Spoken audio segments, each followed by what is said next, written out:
The rain that night in Seoul wasn't the soft, gentle kind. It was a relentless, icy downpour that made the neon signs of the city bleed into the wet streets like watercolor paintings. It was the kind of rain that urged you to hurry home, to seek the comfort of a warm room and a soft light. For Zola, that was the only thought on her mind. She pulled her thin jacket tighter, a useless shield against the chill, and clutched the small paper bag from the all-night convenience store. Her shift at the little flower shop, Sunny Petals, had ended late, and the long bus ride home still lay ahead.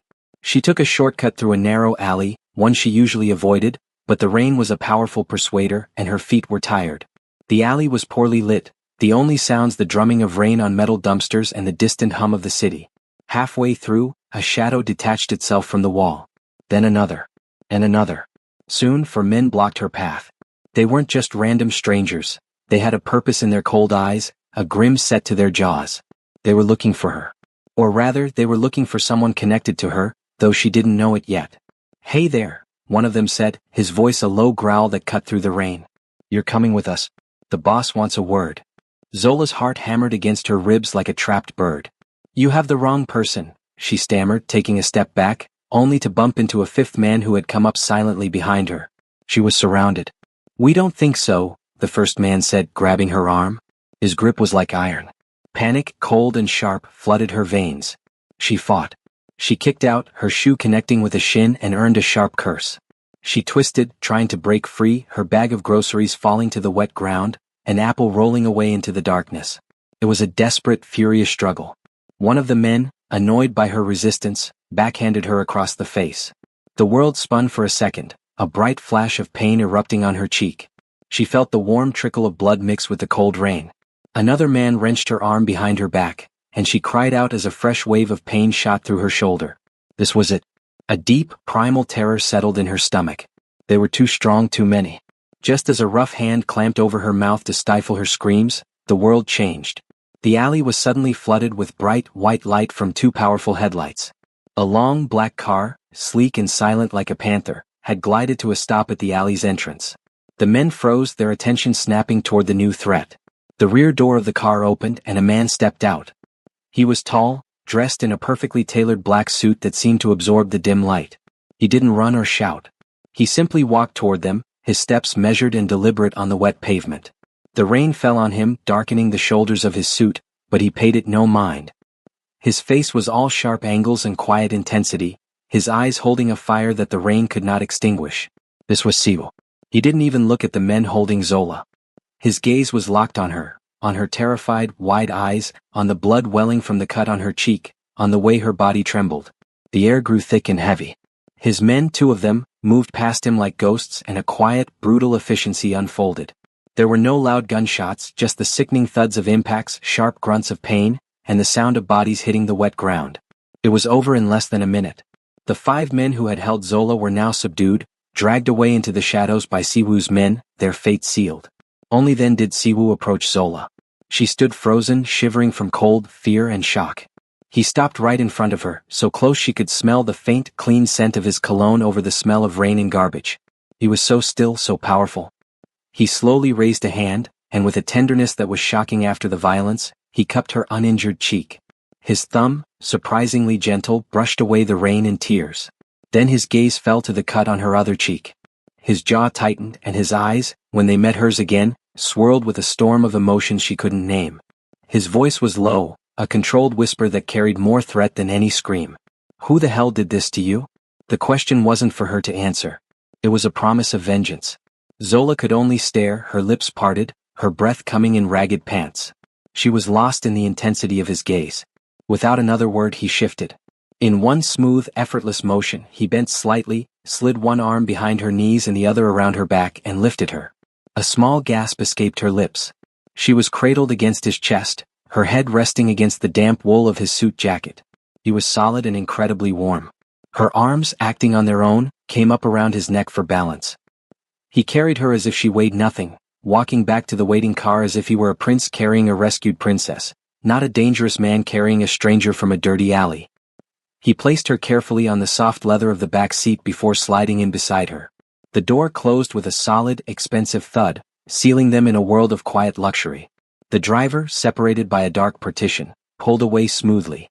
The violent alley vanished, replaced by the blurred, rain-streaked lights of the city passing by the window. Siwoo pulled a clean, white handkerchief from his pocket. He so carefully, pressed it to the cut on her cheek.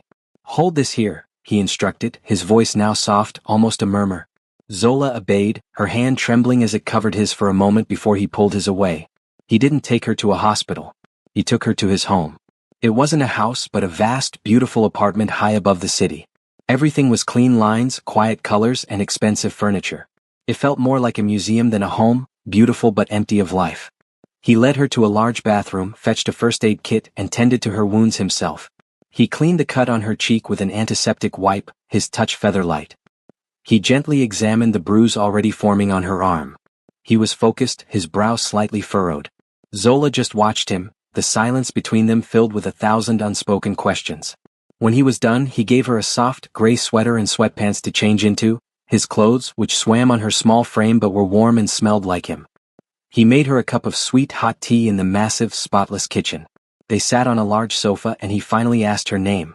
"Zola," she whispered. "Zola," he repeated, and her name sounded like a precious secret on his tongue. "I am Siwoo." Why are you being so kind to me?" she asked, her voice still shaky. He looked at her, his dark eyes unreadable for a moment. "Because no one should ever make you feel afraid," he said simply. It wasn't the whole truth, but it was truth enough for now. He gave her a guest room to sleep in. The bed was the softest she had ever felt. As she drifted into an exhausted sleep, wrapped in the strange safety of this powerful man's home, she could still feel the ghost of his hand on her cheek, the solid strength of his chest as he carried her. The fear was gone, replaced by a confusing, swirling feeling of curiosity and a strange, pulling attraction. The next morning, sunlight streamed into the room. Siwoo had already left, but a kind older woman was there to make her breakfast. The television was on in the background, and a news reporter was speaking in a serious tone. Zola's Korean wasn't perfect, but she understood the key words. The reporter said that 5 known members of a criminal organization had vanished overnight. They were last seen in the area where Siwoo had found her. The news said the police were investigating, but they had no leads. Zola stared at the screen, a piece of toast frozen halfway to her mouth. She knew with a chilling certainty that this was Siwoo's work. He had asked who hurt her, and by sunrise the men who had put their hands on her were simply gone. He had erased the threat not just for now but forever. And in that moment she understood that the man who had saved her was not just kind. He was terrifying. And she was now undeniably, irrevocably tied to him. The days that followed Zola's rescue were a blur of quiet transformation. She returned to her small apartment above the flower shop, to the familiar scent of soil and petals, but it felt different now, like a life that no longer quite fit. The world outside her window seemed louder, more unpredictable, and the memory of the alley was a shadow she couldn't shake. It was a shadow, however, that was now chased away by a single, persistent presence. Siwoo did not call or send dramatic messages. His approach was far more subtle, and for that, Zola was grateful. The first sign of him came 2 days after the incident. A young man in a simple delivery uniform arrived at Sunny Petals, holding a small, elegant box. Inside, nestled on a bed of black velvet, was not a bouquet, but a single perfect orchid of a deep royal purple. There was no cart, but none was needed. Zola knew. It was a flower that spoke of rarity, of unique beauty, and of a quiet, unwavering attention. He began to visit the shop himself, always at the quietest time of the late afternoon. He never stayed long. He would simply appear in the doorway, his large frame seeming to fill the space, and browse the flowers in silence. At first, Zola would grow tense, her heart doing a nervous little dance. But he never pressured her. He would eventually point to her arrangement, a bunch of cheerful sunflowers, a delicate spray of white freesia, and say, "I'll take these." He would pay, their fingers would brush during the exchange of cash, and a jolt, warm and electric, would pass between them. Then he would leave, taking the flowers with him.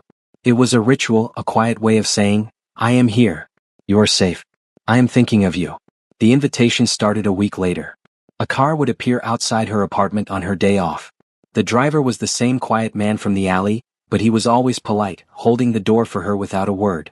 He would take her not to fancy restaurants or public places, but to Siwoo's private world. The first time it was for tea in his immense, minimalist living room. The silence should have been awkward, but Siwoo seemed to wear it like a comfortable coat. He asked her about her work, about her paintings she'd mentioned in passing. He listened, truly listened, his dark eyes fixed on her with an intensity that made her feel like she was the only person in the world. He began to share pieces of himself, small, precious fragments offered like gifts. He showed her his favorite place, a secret rooftop garden hidden atop one of his buildings. It was a breathtaking oasis against the steel and glass of the city, filled with fragrant night-blooming jasmine and soft, manicured grass. It was here, under a canopy of twinkling fairy lights, that he told her about his childhood. He spoke in a low, even voice about growing up alone, about the weight of expectations, about the hard choices that carved a boy into a man who commanded fear. "I had to become a rock," he said, staring out at the city lights. "I forgot what it was like to feel the sun." Zola's heart ached for the lonely boy he described. She saw the man he had to become, and she understood the immense cost. Their connection deepened with every shared secret, every quiet laugh. The attraction that had been a faint hum in the background now grew into a resonant chord. It happened one evening in his apartment. Zola was painting at a small easel he had bought for her, lost in the swirl of colors. Siwoo finished a phone call and came to stand behind her, watching her work.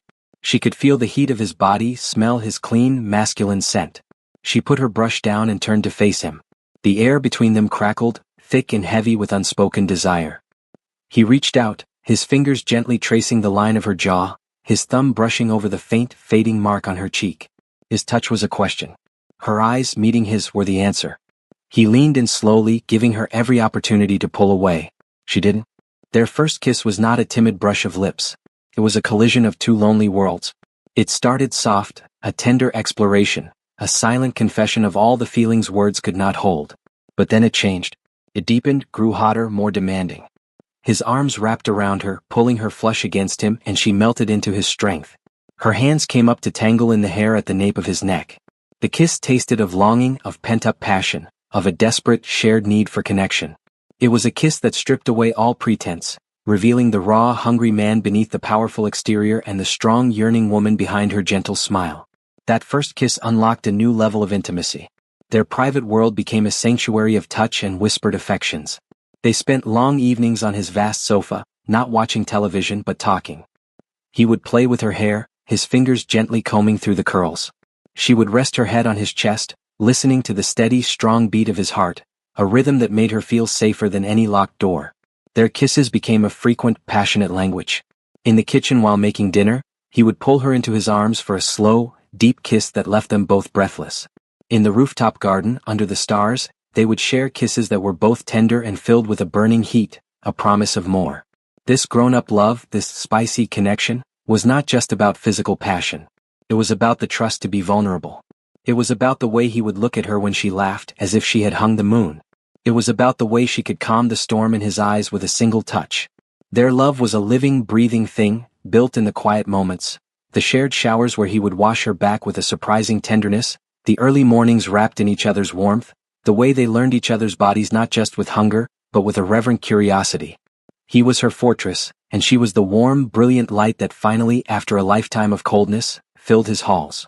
The peace that Zola and Siwoo had built felt as real and solid as the earth beneath their feet.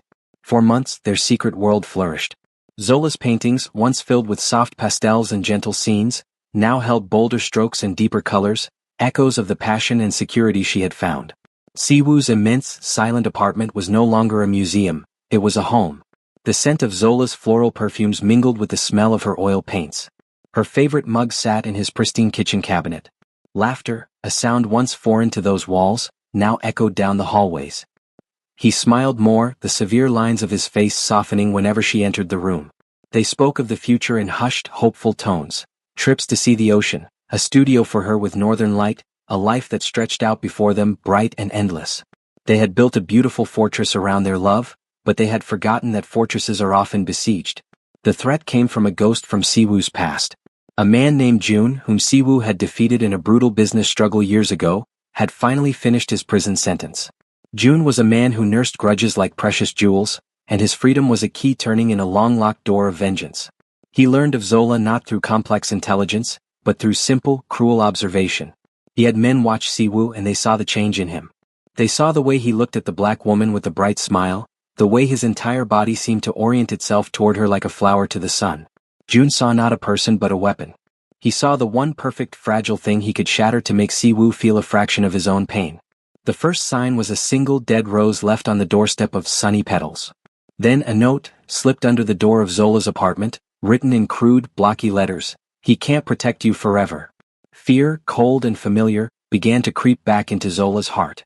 She told Siwoo immediately, and she saw a transformation in him that terrified her more than Jun's threats.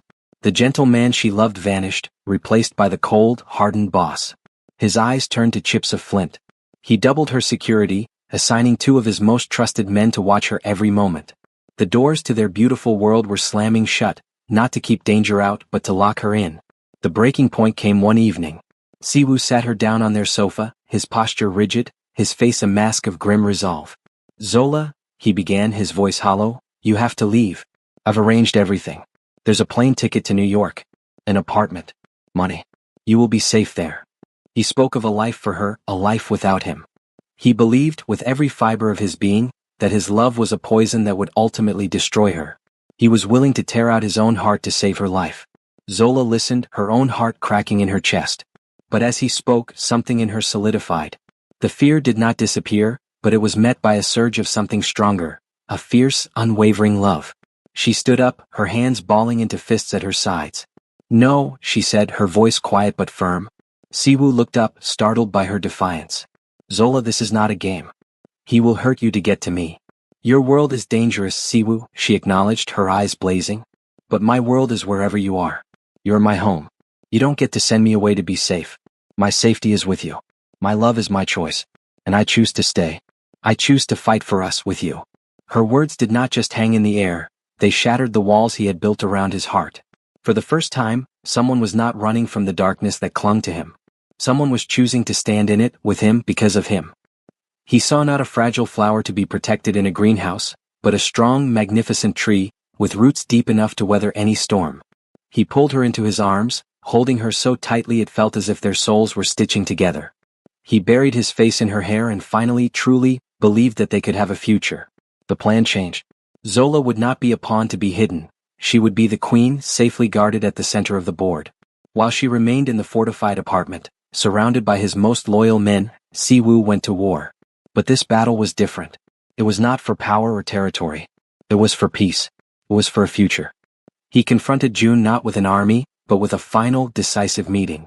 He offered him a path away from Seoul, away from their war, with enough resources to start over. It was a mercy Jun did not deserve, but Siwoo offered it for Zola, to prove that he could be more than the violence of his past. Jun, blinded by hate, refused. The confrontation that followed was swift and final. Siwoo ended the war not with a shout but with a quiet, resolute whisper, eliminating the threat to his forever.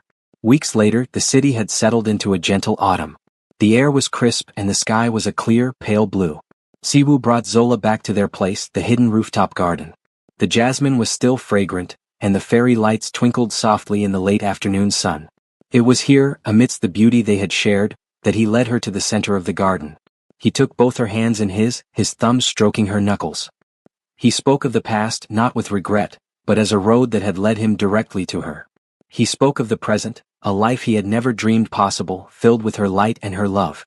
Then he spoke of the future. He slowly got down on one knee.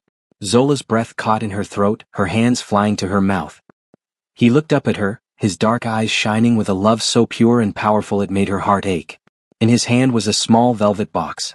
Inside was a ring, a single brilliant diamond set on a band of warm rose gold, unique and stunning just like her. "Zola," his voice was steady, filled with more emotion than she had ever heard. "You are my rescue. You are my peace. You are my forever. Before you, my life was in black and white. You brought the color. Will you do me the incredible honor of becoming my wife? Will you stay with me and let me love you for the rest of my life?" Tears of pure, unadulterated joy streamed down Zola's face. There was no hesitation.